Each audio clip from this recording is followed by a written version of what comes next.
ইন্নাল্লাযীনা ক্বালু রাব্বুনাল্লাহ, যারা বলে আল্লাহ আমার রব, সুম্মা ইসতাকামু, মরণ পর্যন্ত মজবুত হয়ে আমল করতে থাকে, তাতানাজ্জালু আলাইহিমুল মালাইকাতু,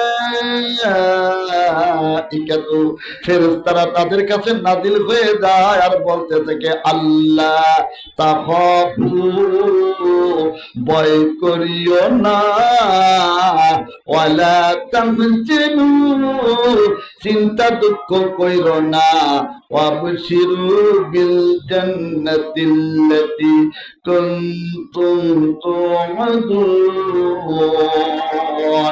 ওই জান্নাতের সুসংবাদ গ্রহণ করো, যে জান্নাতের ওয়াদা আল্লাহ সুবহানাহু ওয়া তাআলা তোমাদেরকে দিয়ে দিয়েছে।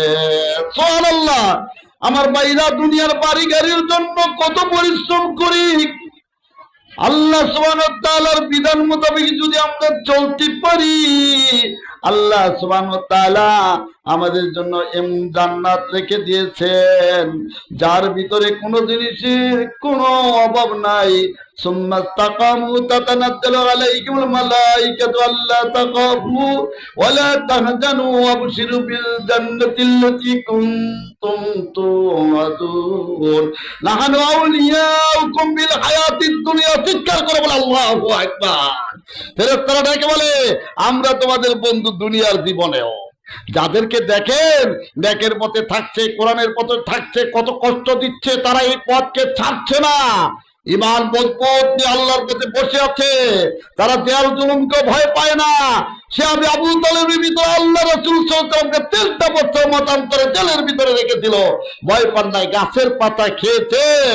বেঈমান আবু লাহাব খাদ্য পর্যন্ত তাদের কাছে পৌঁছিতে দেয় নাই, তারপরও তারা ইমানের পথ থেকে লড়ে নাই, কারণ তারপরও তাদের কলিজার ভিতরে একটা শান্তি থাকে। ফেরেশতারা বলে, ভয় করিও না, আমরা তোমাদের বন্ধু। সুবহানাল্লাহ বলেন, তারা এই ইমানে অনুভব করে। সুতরাং আমার ভাইরা, আমরা ইনশাআল্লাহ আল্লাহর কোরআনের পথে মতে চলবো, আল্লাহর কোরআন মোতাবেক জীবন করব।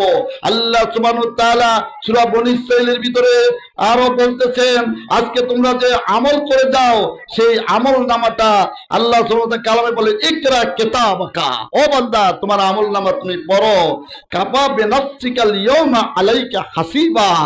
আজকে তোমার আমল নামা পড়ার